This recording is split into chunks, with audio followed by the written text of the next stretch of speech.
So we were just talking about monopolies and deadweight loss and just stating that monopolies do not cause deadweight loss. And importantly, that firms enter markets in the short run in a monopolistically competitive market because in the short run, they can earn profits, even if they can't earn profits in the long run.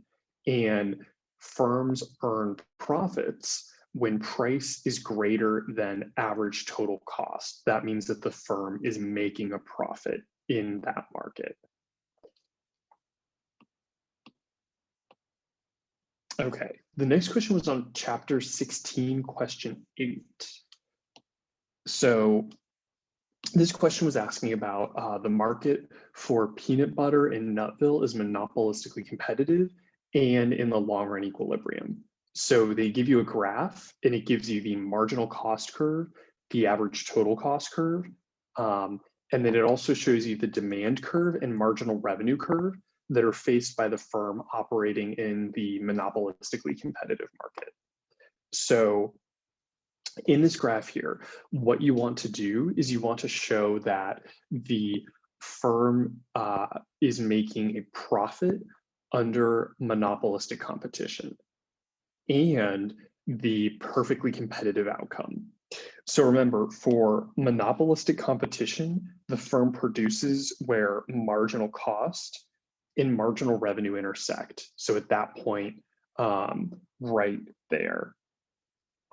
And importantly, for perfect competition, the firm produces where, and this is where I kind of have it written down here, where demand is equal to marginal cost. And we remember that demand is equal to marginal revenue and average revenue for a perfectly competitive firm. So then the firm is going to produce at this point where the marginal cost is intersecting with the demand curve. Because remember, the demand curve is also the marginal revenue and average revenue curve. So for monopolistic competition, the firm produces where marginal revenue is equal to marginal cost. But for perfect competition, the firm produces where demand is equal to marginal cost, or the intersection of supply and demand, depending on what your graph is showing.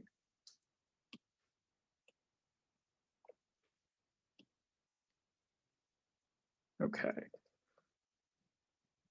And so the next question was asking about how do you explain the benefits or two specific benefits that might arise from the existence of brand names? And so brand names are basically just like Crest or Nike, just really big companies that have very prominent names that are associated with their product. So potential benefits of brand names are two of the below. So the first one is that customers are much more likely to remember your company and product. So that means that this causes consumers to recognize your product and stay loyal to the product because they recognize that the product is a good product. The second reason is that firms have an incentive when they have really prominent brands to maintain high quality of the products, because maintaining the brand name is critically important for the financial well-being of the firm. So like if you think about companies like Nike or other really large companies, it's really important for Nike to keep its brand name. And so to keep its brand name, it produces products that are high quality, because if it doesn't, people are going to learn and associate Nike with poor quality, which would then damage its brand name and ultimately cause the company to not do well financially. So those are two of the benefits that can arise from the existence of brand names.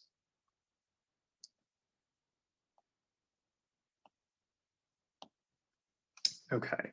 The next question was about Nash equilibrium, which is really important. And I think a lot of times Nash equilibrium in kind of the game theory models can get pretty complex. So it's a good idea to focus on those because you can guarantee that there will be some on the final. So In this example, we have two firms, and the two firms are producing either for firm one, they can produce either A, B, or C. For firm two, they can either produce W, X, or Y. So to kind of work through the Nash equilibrium, what you need to do is basically just look at each firm in each production and determine where that firm is going to produce depending on what the other firm does. So the first thing that we can do, which I think is pretty easy in this case, luckily, is if we look at firm two. So if we look at firm two, we can say, well, what are they going to produce if firm one produces A? So if firm one produces A, what is firm two going to produce? So then you can say, well, in that case, if firm one is producing A, firm two should produce W, because that is where they get the largest amount of profit, or they make the largest amount of money. And so basically what you do through this model is you just go through and do that for W, X, Y, and then you also do it for A, B, and C. And so one thing that I like to do to kind of help me work through the model is I'll just highlight where the firm is producing, depending on what the other firm does. And so we can see in this specific example that the place where the firms are going to produce is C and X. And the reason for that is because both are highlighted. And so where both firms produce, where that meets, that is the Nash equilibrium for the game. So in this instance, for this specific example, firm one is going to produce C, and firm two is going to produce X.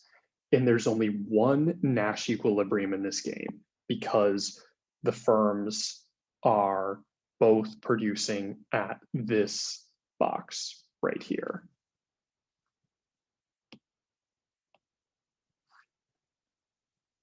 Okay, and I think that was actually it for all of the questions today.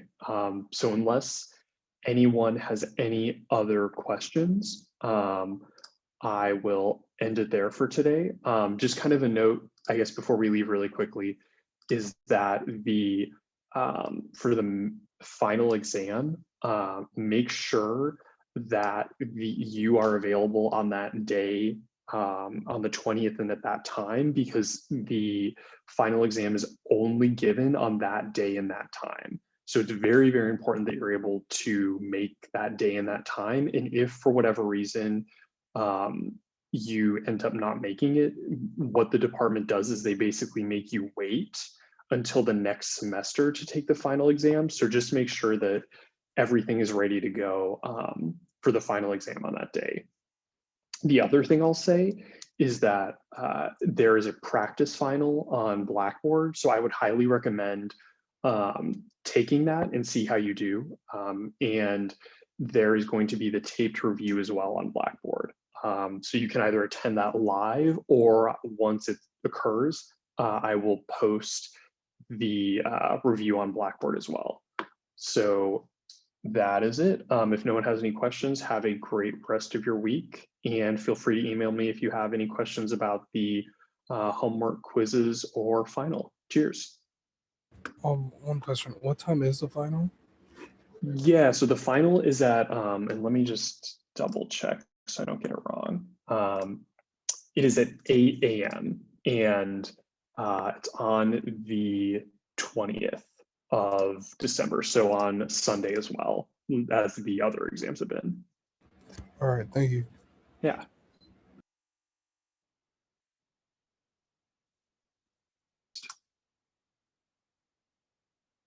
Okay, so the first thing I wanted to do was walk through the comparison between perfect competition and monopolistic competition. and just kind of talk about what the two graphs are and why they have differences.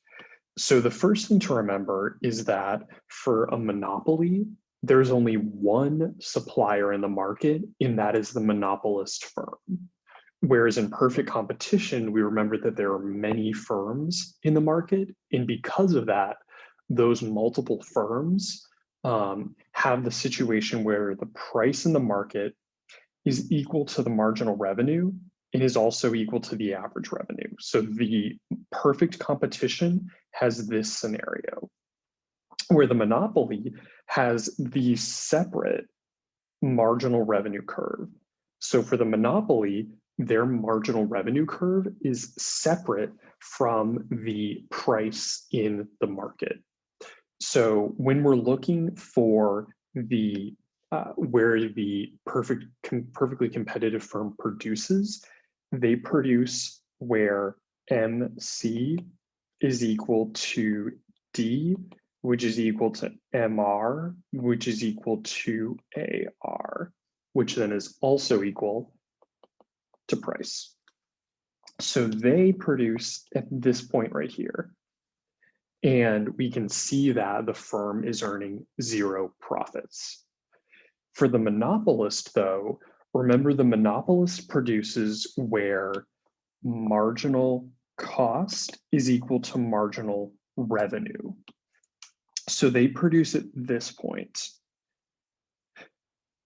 But that's not representative of the profit that they're earning. And that's really important because when we're looking for the profit, we need to remember that the profit for a monopolist firm is the difference between the average total cost and the demand curve. So this is the profit for the monopolistically competitive firm, the difference between $10 and $7. Okay, so that's kind of just a rough comparison of the difference between perfect competition and a monopoly firm.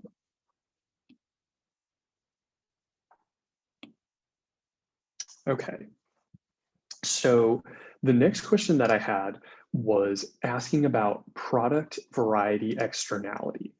So the first thing to remember is that product variety externality is only a positive externality. It's not a negative externality, it is only positive. And product variety externality is something that occurs in monopolistically competitive markets only. And what it really means is that each additional firm that enters a monopolistically competitive market and provides a new product or products effectively increases consumer surplus because consumers have a larger choice of products. And when I say larger choice of products, let me give a specific example. So let's say that we're in the market for toothpaste. So there are a bunch of different firms producing toothpaste. But importantly, each firm kind of has a different or unique product. So for Crest has a lot of tooth whitening toothpastes, whereas Sensodyne has a lot of products that are for sensitive teeth. So while both of those firms produce toothpaste, their products are not identical.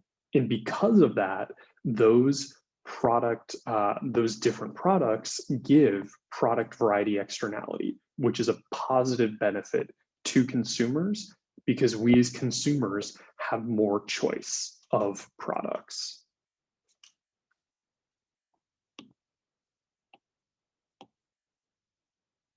Okay, so the next question was asking about things that impact the monopoly demand and supply curve. So for the first one, the things that impact a monopoly demand curve, it's important to remember that the monopolist is the only seller in the market. So the monopolist faces the market demand curve. And the monopoly firm is the only firm in that market. And because of that, it is the entire market for that good. And so the monopoly has to have this trade-off between price and quantity. So if the monopolist wants to sell more, it must lower its price. And if it wants to charge a higher price, it has to reduce the quantity that it produces. For the supply curve, though, the monopolist faces its marginal cost curve because the monopolist is the only firm in the market and its market production is limited by its marginal cost. So that's the only thing that's limiting the firm from producing. And we remember that marginal cost is just the marginal cost for the firm to produce the next unit of the good. So that's all that the marginal cost curve is telling us about the firm. And then finally, the question also asked, what are some things that impact a monopoly's demand and supply curve? And by impact, that's kind of talking about the shift. So what are some things that shift the monopolist demand and supply curve? And so the good thing with that is it's actually the same thing that impact the all other firms' demand and supply curve. It's things like the cost of inputs, the amount of consumers in the market, consumers' income, new technologies, and prices of related goods. So when you're thinking about items that shift supply and demand curve, you don't need to think about any new ones. Just remember the old ones we talked about at the beginning of the semester in chapter 4.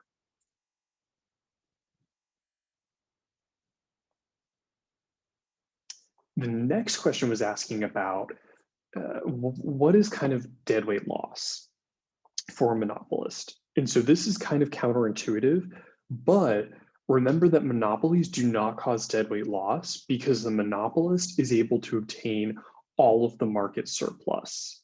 And so in the long run, a firm cannot enter a monopoly market.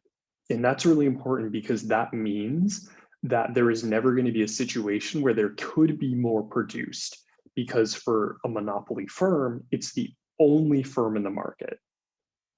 But for monopolistically competitive firms, other firms can enter the market. And the reason for that is because there are not extreme barriers to entry. And so firms can enter markets, or they do enter markets because they can make profits. And they will enter a market even if the profits are only in the short run. So firms will enter markets in the short run, even if they know that in the long run, their profits are going to be zero. And so the implication of that then is basically that firms just want to make profits immediately. And so they enter a market if they know they can make profits immediately, and they don't look towards the long run. And finally, the question was asking, how do we know, or what is kind of an easy way to know if a firm is making a profit? And so an easy way to know if a firm is making a profit is to just say that if the price the firm is charging in the market is greater than average total costs, that means that the firm is making a profit. So as long as price is greater than average total cost, the firm is making profits. Okay, and so the next question was on chapter 16, question 8. And it was specifically looking at this question where the market for peanut butter and Nutville is monopolistically competitive and in the long run. So this graph shows the marginal cost curve and the average total cost curve for this particular firm. And it also gives us the demand curve and the marginal revenue curve faced by this firm. So when we're looking at this graph, what we can say is that the profit maximization under monopolistic competition is going to be the little line right here. And we know that because for monopolistic competition, marginal revenue is equal to marginal cost. So we know that for the monopolistically competitive firm, they produce where marginal revenue and marginal cost are equal, which is at this point right here. But For perfect competition, that's different. And remember, perfect competition, there is no marginal revenue curve. Perfect competition doesn't have this curve. This is a non-existent curve in perfect competition. Perfect competition says that the demand curve and the marginal cost curve are equal. And where they're equal is where profit maximization occurs. And just to add a little bit more confusion, or hopefully not confusion, but hopefully clarification, for perfect competition, the demand curve is equal to the marginal revenue curve, which is also equal to the average revenue curve. So remember, for perfect competition, demand, marginal revenue, and average revenue are effectively the same. And those are represented in our graph here, where we see that the intersection point is the marginal cost curve and the demand curve. So demand is the green curve, marginal cost is the orange curve, and that is where the perfectly competitive firm is choosing to produce.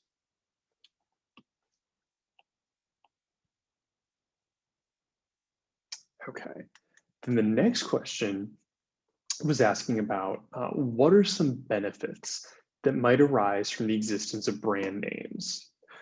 Okay, so first off, brand names are basically just really well-known products. And well-known products, I kind of like to think of them as like Nike or Crest toothpaste or Scrubbing Bubbles, kind of big names that you associate with a particular type of product. So the question was asking, explain two benefits that might arise from the existence of brand names. So I just chose two specific ones to talk about. So one of the benefits of a brand name is that consumers are much more likely to remember your company and products. And so because of that, that leads to recognition and loyalty for you and your company. And so that's good, because if consumers recognize your products, what that means is that the consumer is much more likely to actually remember your product and buy it multiple times.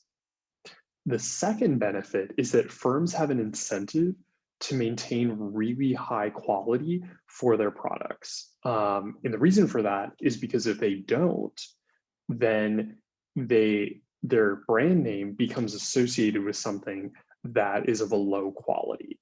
And if their brand name becomes associated with something that's low quality, that impacts the financial well-being of the firm. So importantly, when firms have large brand names and they're very well known, that kind of forces them in many cases to produce a higher quality good, because if they don't, then consumers associate their product with a negative connotation and stop buying their product.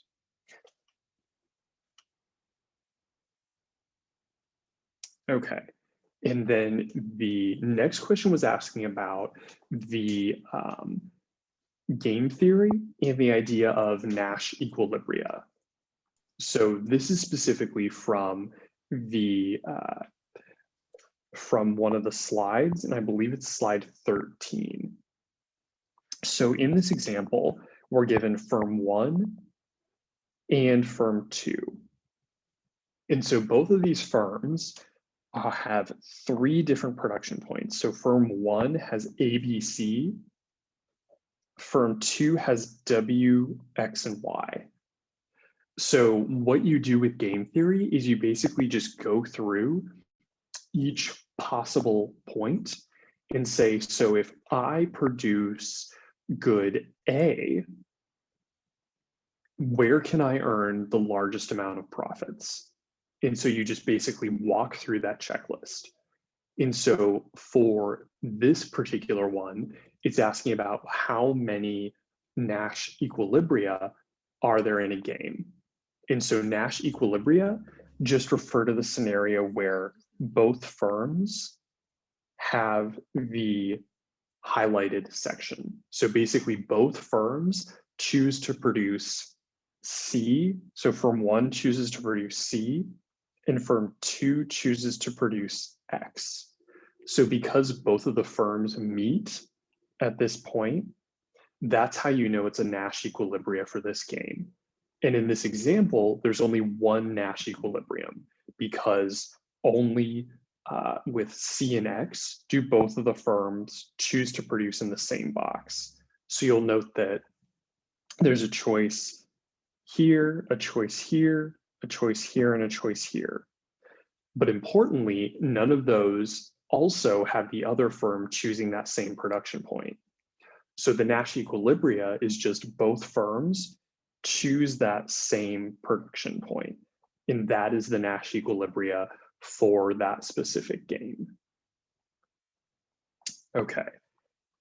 And that was the last question. So just really quickly before we end, the final, make sure that you are all ready to go for the final on the 20th. There is a practice final that I posted, and I will also post the, if you're unable to make the live final review, I will also post the video of that as well on Blackboard once I have it. And if you have any questions, feel free to email me, and I will also try to have a review at some point before the final as well, which I will announce on Blackboard. So if you have any other questions, please feel free to ask me. Otherwise, have a great rest of your week. Cheers.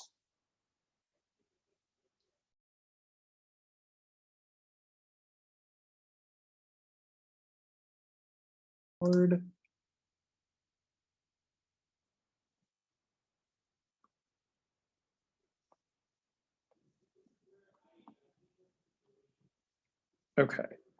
So the first question I had was asking about comparing perfect competition and other types of graphs. So first, let's talk about the perfectly competitive firm and their graph. So the first thing that's important to note here is that the perfectly competitive firm does not have a marginal revenue curve. So the perfectly competitive firm produces where P is equal, P or price is equal to demand, which is equal to marginal revenue, which is equal to average revenue. And all that is to say that the perfectly competitive firm is not a price taker or not a price setter in the market. They take the market prices given. So we can see here that the price and demand are the same. So demand, average revenue, marginal revenue are all set at 4. Then the next point we need to find to determine their profit maximization is the marginal revenue curve, which you can see is this curve here. Okay, so we've determined the marginal revenue, marginal cost curve. So now we know that the firm is going to produce at this point, and that is where they're going to maximize profits.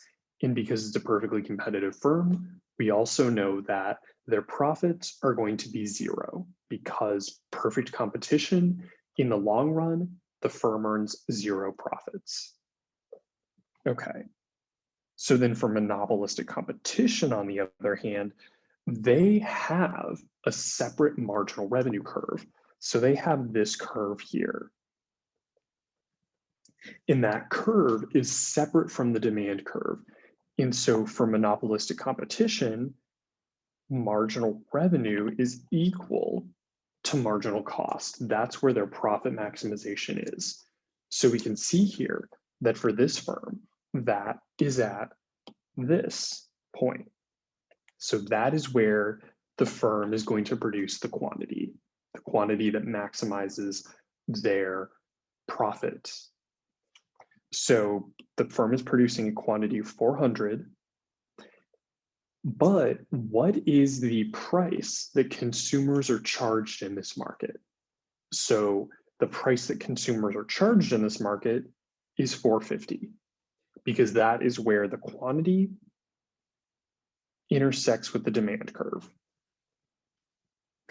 The average total cost of this firm is, once again, we just go up the quantity to where it intersects average total cost. So then we know that their profit in the short run is this box. So this is the monopolistically competitive firm's short run profits, not their long run, but their short run profits. Okay.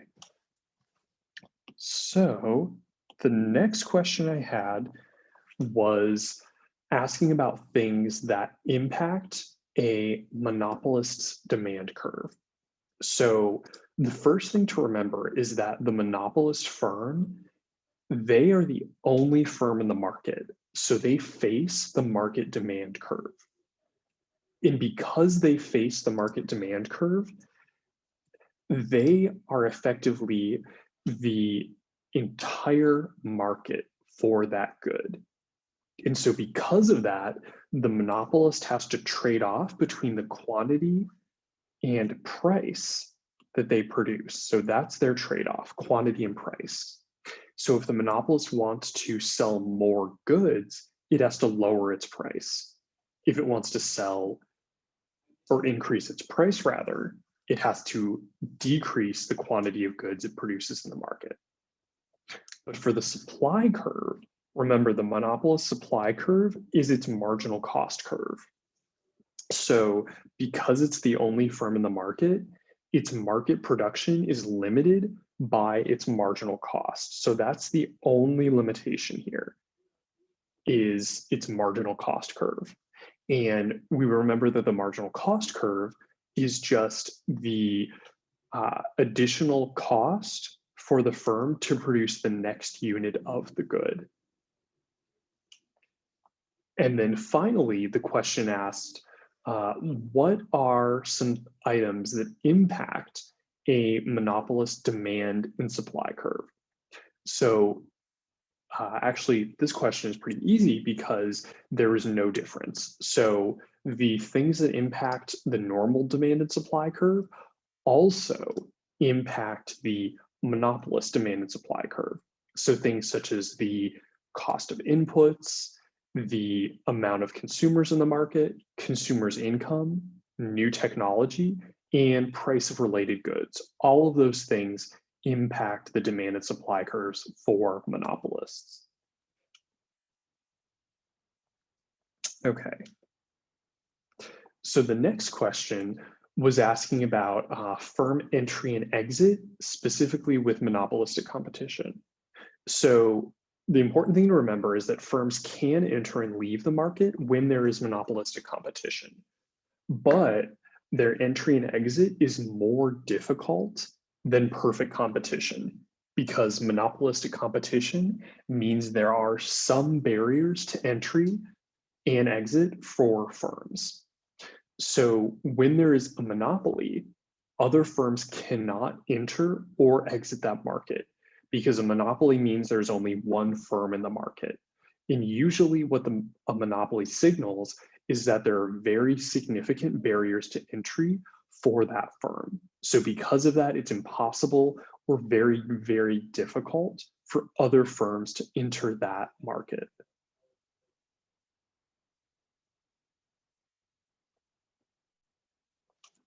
Okay, and the next question was asking about monopolistically competitive firms. And so why is there a transition between monopolistic competition and perfect competition? So I think the most important thing is that when you're thinking about a monopolistically competitive firm, in the long run, that firm will become perfectly competitive where there are zero profits. And for a monopolistically competitive firm to become a monopoly, all of the other firms would have to exit that market. Because remember, a monopoly is only one firm in a market. So that is, for a monopolistically competitive market to become a monopoly, there would only need to be one firm remaining in the market.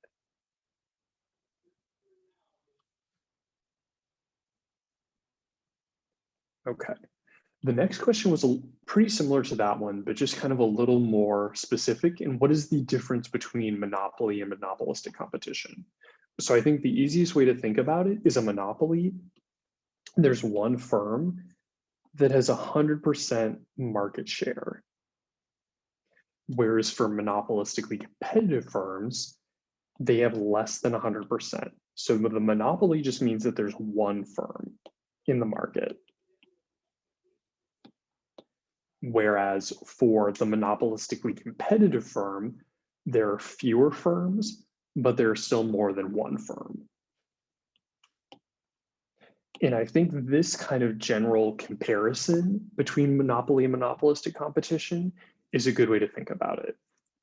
So for the monopoly, there's only one seller and all buyers depend on him or her to produce the goods. And so that that seller has absolute control over the market.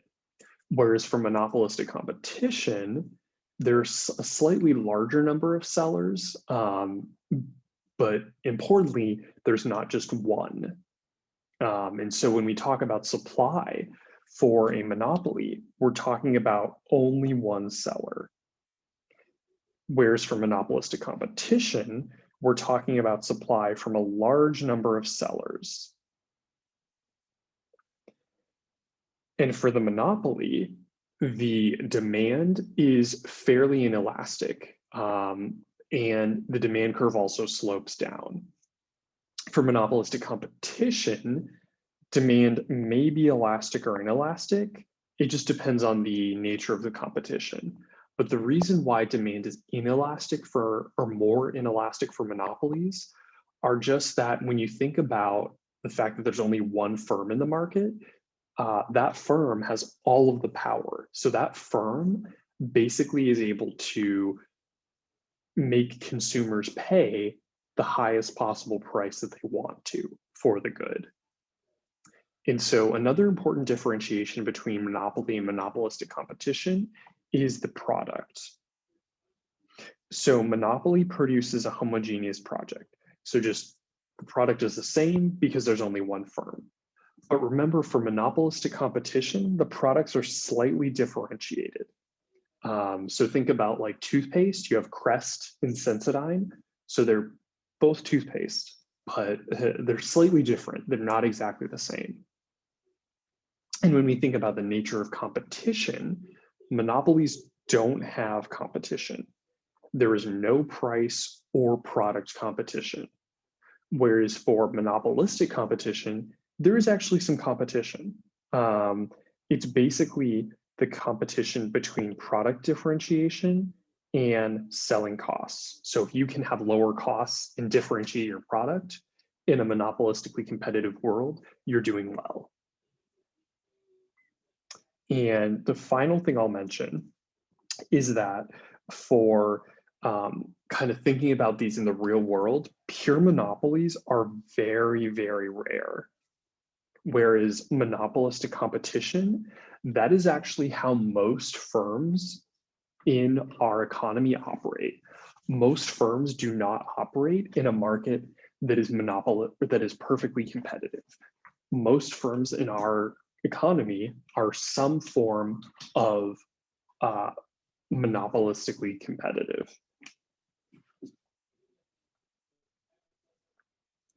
Okay.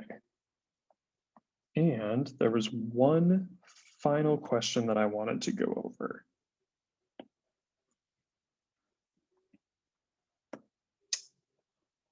Okay, so this question was asking about perfect price discrimination and how that impacts the monopoly. So perfect price discrimination effectively gives you no deadweight loss because the company gets all of the surplus. So for the single price monopoly, we see that there is deadweight loss associated with profit maximizing output. But for perfect price discrimination, total surplus is maximized because the company gets all of that surplus. So in this example, we see that the deadweight loss here is basically when you compare it to a perfectly competitive firm. Because remember, perfectly competitive firms produce at this point, whereas the monopolistically competitive firm produces at this point. I'm actually gonna do that a different color. So monopolistic competition versus the perfect competition. So you can see why there's some deadweight loss.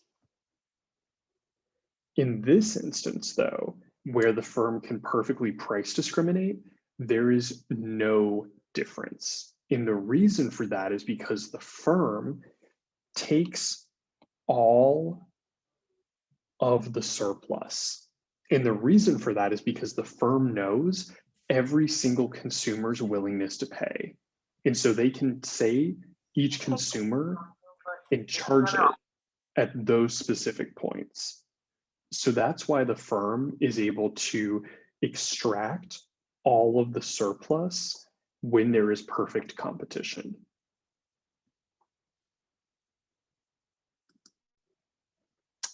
Okay, and